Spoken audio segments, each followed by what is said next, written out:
Indian GDP के second advance estimate national statistical office के द्वारा एनएसओ के द्वारा रिलीज किए जा चुके हैं और यहाँ पे इंडिया की जो जीडीपी की ग्रोथ रेट है वो कम देखी जा रही है। स्पेशली अगर हम बात करें तो ये जो क्वार्टर 3 का हमारे पास डेटा देखने को मिल रहा है, जहाँ पे प्रोजेक्ट की अभी जो एक्चुअल ग्रोथ है ये 5.4 आ रही है। शुरू में ये प्रोजेक्ट किया जा रहा था कि 6% तक ये क्वार्टर 3 में ग्रोथ रहेगी। देखिए, कोई भी जो फाइनेंशियल ईयर होता है वो स्टार्ट होता है 1 अप्रैल से। इंडिया में अगर हम बात करें फाइनेंशियल ईयर की तो ये 1 अप्रैल 2021 से स्टार्ट हुआ है। ये जो प्रेजेंट फाइनेंशियल ईयर चल रहा है जिसको हम लिखेंगे 2021-2022, तो ये 1 अप्रैल 2021 से स्टार्ट हुआ है। 31 मार्च 2022 को ये ख़त्म हो जाएगा। तो ये है फाइनेंशियल ईयर 2021-22 या फाइनेंशियल ईयर 2022, इस तरह से इसको लिखा जाएगा। अब पूरा जो साल है 12 महीने को इन्होंने क्या किया, 3-3 महीने के 4 क्वार्टर में डिवाइड कर दिया। तो अप्रैल से जून ये क्वार्टर 1 हो गया, इसी तरह से क्वार्टर 2, क्वार्टर 3। तो ये जो क्वार्टर 3 है मतलब अक्टूबर, नवंबर, दिसंबर, यहाँ पे जो इंडिया की इकोनॉमिक ग्रोथ रही है उसका डेटा हमारे पास आया है और वो ये बता रहे हैं कि ये रही है 5.4%। 5.4% रही है। शुरू में ये प्रोजेक्शन था कि ये 6% रहेगी, लेकिन एक्चुअल में ये 5.6% पे आई है। अब जितने भी ये क्वार्टर्स हैं इन सब के डेटा को अगर आप लेके एवरेज लेंगे तो पूरे साल की जो इकोनॉमिक ग्रोथ है, जीडीपी ग्रोथ रेट है, वो हमारे पास आ जाती है। तो यहाँ पे ये कहा जा रहा है कि शुरू में हमने जो फर्स्ट एडवांस एस्टीमेट है वहाँ पे ये कहा गया था कि इंडिया की जो जीडीपी की ग्रोथ रेट है फाइनेंशियल ईयर 2022 में ये रहेगी 9.2%, 9.2%। लेकिन अब इस एडवांस एस्टीमेट के आने के बाद ये आ गई है 8.6% पे। फाइन। तो इंडिया की जो ओवरऑल जीडीपी जो है वो ग्रोथ रेट है वो कम हो रही है। इसके क्या रीज़न है ये हम देखेंगे और इस पूरे इशू को यहाँ पे डिटेल में डिस्कस करते हैं कि क्यों इंडिया की जीडीपी की ग्रोथ रेट कम हो रही है और क्या ये 8.9% से भी कम जा सकती है, क्योंकि अभी फोर्थ जो क्वार्टर है, ये जो जनवरी से मार्च वाला है, इसका डेटा नहीं आया है क्योंकि अभी मार्च चल रहा है। जब मार्च पूरा हो जाएगा इसके लगभग अराउंड 40-45 डेज बाद ये डेटा आते हैं। पूरे इशू को डिटेल में डिस्कस करते हैं। आगे बढ़ने से पहले this is a brief introduction about me. My name is Rahul Bhardwaj. ये मेरा टेलीग्राम चैनल है। यहाँ पे आपको इस सेशन के पीडीएफ्स और इसके अलावा और बहुत सारे इंपॉर्टेंट सेशंस प्राप्त हो जाएंगे। अनअकैडमी पे मेरी फ्री क्लासेस के लिए इस लिंक पे आप मुझे फॉलो कर सकते हैं। इसके अलावा जो बच्चे यूपीएससी की तैयारी कर रहे हैं, स्पेशली 2023-24 की, तो अगर आप 1 साल या उससे ऊपर का सब्सक्रिप्शन लेते हैं तो आपको 6 महीने का सब्सक्रिप्शन फ्री दिया जा रहा है।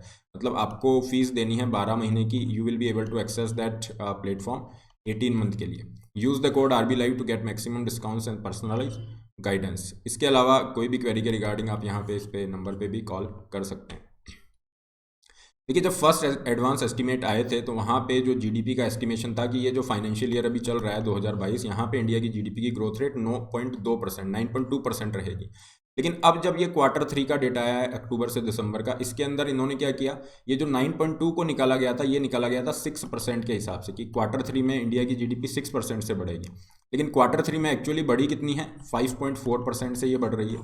ठीक है, 5.4% से बढ़ रही है। इसलिए ये जो 9.2% है ये भी कम होके कितना आ गया, 8.9% पे आ गया।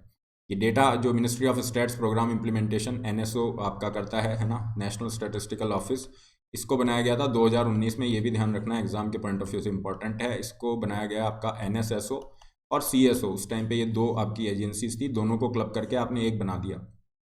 नेशनल स्टैटिस्टिकल ऑफिस 2019 से यही सारे data national income related release करता है।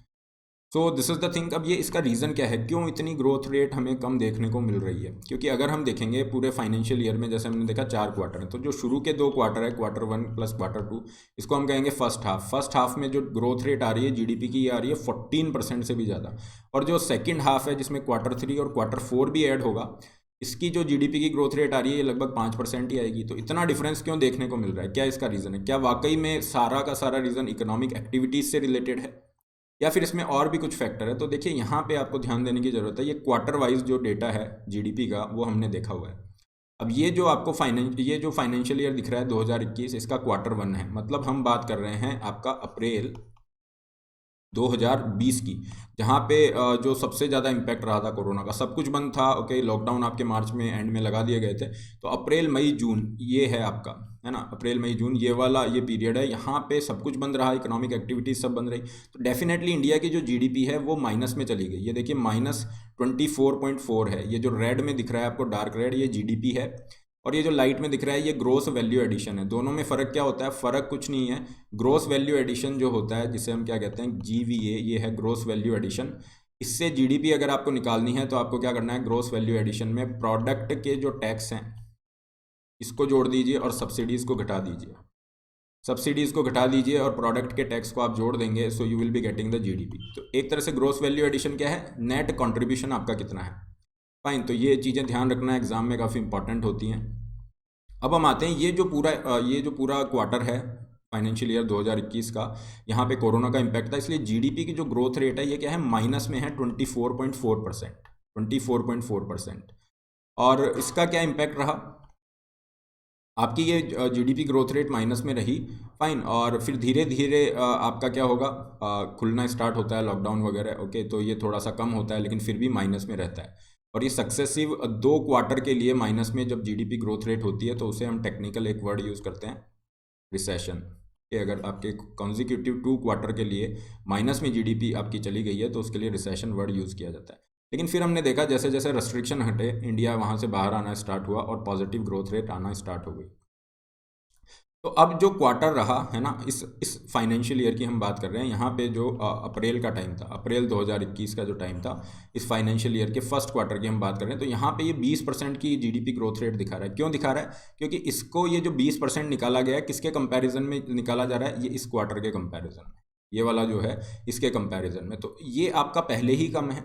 तो यहाँ पे अगर थोड़ी सी भी ग्रोथ रेट होगी तो वो ज़्यादा ही शो करेगा, परसेंटेज फॉर्म में ज़्यादा शो करेगा। ये इस तरह से है, अगर 100 रुपये है ना, आपको 5 रुपये दिए जा रहे हैं, आपको बोला जाता है अच्छा 5 रुपये है ना, 100 का कितना परसेंटेज है, तो आप कहोगे 5% है। लेकिन 5 रुपये 200 का कितना परसेंटेज है, तो आप कहोगे सर 2.5% है। तो ये परसेंटेज टर्म में कम हो गया, एक्चुअल अमाउंट तो यही है ना, 5 रुपये यहाँ मिल रहे हैं, 5 रुपये यहाँ मिल रहे हैं, लेकिन परसेंटेज टर्म में देखोगे 5 रुपये, क्योंकि 100 का 5 रुपये आप कैलकुलेट कर रहे हो तो 5% आ रहा है। यहीं पे अगर ये बढ़ जाता है अमाउंट तो यहाँ पे ये कम हो जाती है ग्रोथ।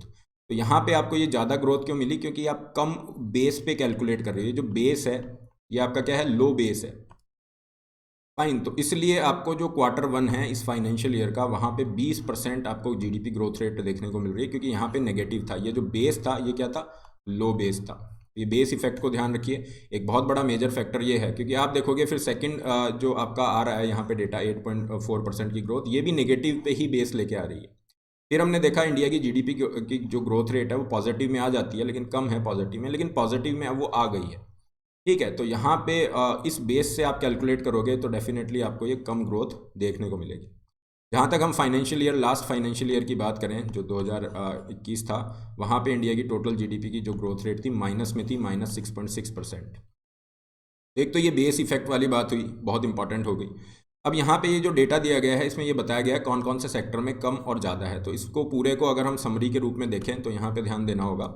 मैन्युफैक्चरिंग जो सेक्टर है ये क्या था, पिछला जो क्वार्टर था मतलब सेकंड क्वार्टर था, वहाँ पे 5.6% की ग्रोथ थी, लेकिन अभी 0.2% की ग्रोथ पे है। इसी तरह से आप एग्रीकल्चर फॉरेस्ट्री देखोगे तो ये भी आपका 3.7% से ग्रो किया था, अभी 2.6% पे। अब ये डेटा आपको रटने की ज़रूरत नहीं है, you need to just be aware कि हाँ जो मेजर सेक्टर है, मैन्युफैक्चरिंग हो गया, एग्रीकल्चर अलाइड एक्टिविटीज़ हो गई, सबके अंदर ग्रोथ रेट कम हो रही है। फाइन, तो definitely there would be the contraction, मतलब ओवरऑल आप देखोगे कॉन्ट्रैक्शन तो नहीं करेंगे लेकिन जो ग्रोथ है वो कम हो गई है। तो शुरू में हम देख रहे थे 6% टारगेट कर रहे थे, लेकिन अब क्या हो रहा है 5.6%, ये 5.4% हमें मिल रहा है। So this is the thing. Among other industries, a contraction was seen in the construction sector. अब कंस्ट्रक्शन सेक्टर में कॉन्ट्रैक्शन का क्या मतलब है, निगेटिव ग्रोथ चली गई। शुरू में पिछले क्वार्टर में ये 8% पॉजिटिव में था और इस बार माइनस के अंदर चला गया है 2.8%। इसके अलावा जो कॉन्टैक्ट इंटेंसिव सेक्टर है, ट्रेड, होटल, ट्रांसपोर्टेशन, वहाँ पे भी ग्रोथ काफ़ी कम देखने को मिली है। और जो लेबर इंटेंसिव आपके ये जो सेक्टर्स हैं, इनमें प्री कोविड लेवल पे अभी भी नहीं आई है। फाइन, प्री कोविड लेवल पे अभी भी नहीं आई है। तो इसी चीज़ को यहाँ पे ये बताया गया। और ये जो Nomura India business resumption index है, ये जापान की एक फाइनेंशियल सर्विस कंपनी है।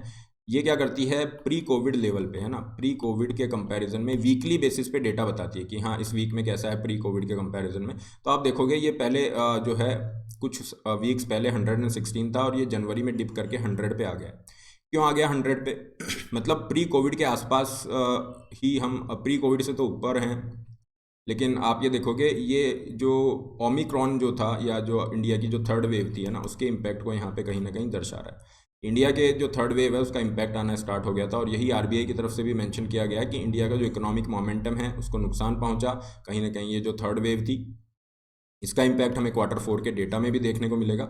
इसके अलावा जो कॉन्टैक्ट इंटेंसिव सेक्टर है उसकी ग्रोथ अभी भी प्री कोविड लेवल पे नहीं आई है। कॉन्टैक्ट इंटेंसिव सेक्टर का क्या मतलब है, जो भी ट्रेड हैं या हॉस्पिटैलिटी इंडस्ट्री है, फाइन, ट्रांसपोर्टेशन इज़ देयर, वहाँ पे टूरिज्म हो गया, इनकी अभी भी प्री कोविड लेवल पे नहीं है।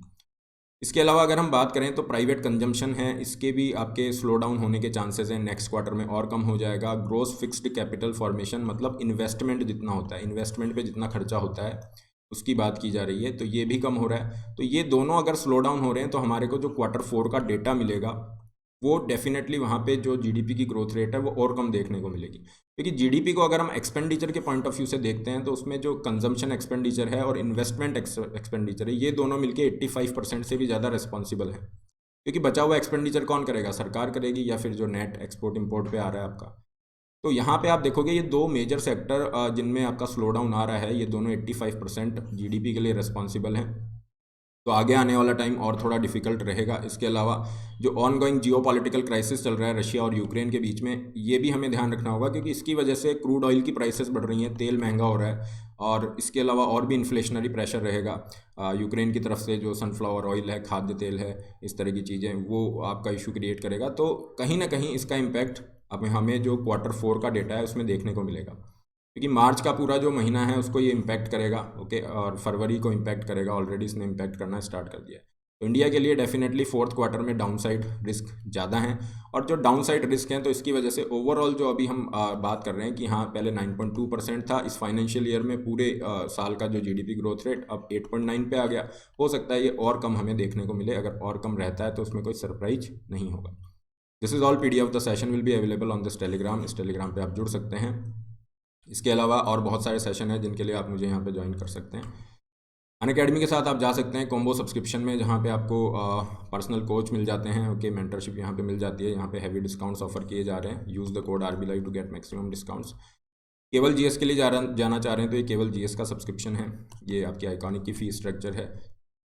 केवल ऑप्शनल के लिए जाना चाहते हैं, केवल ऑप्शनल की प्राइस स्ट्रक्चर है।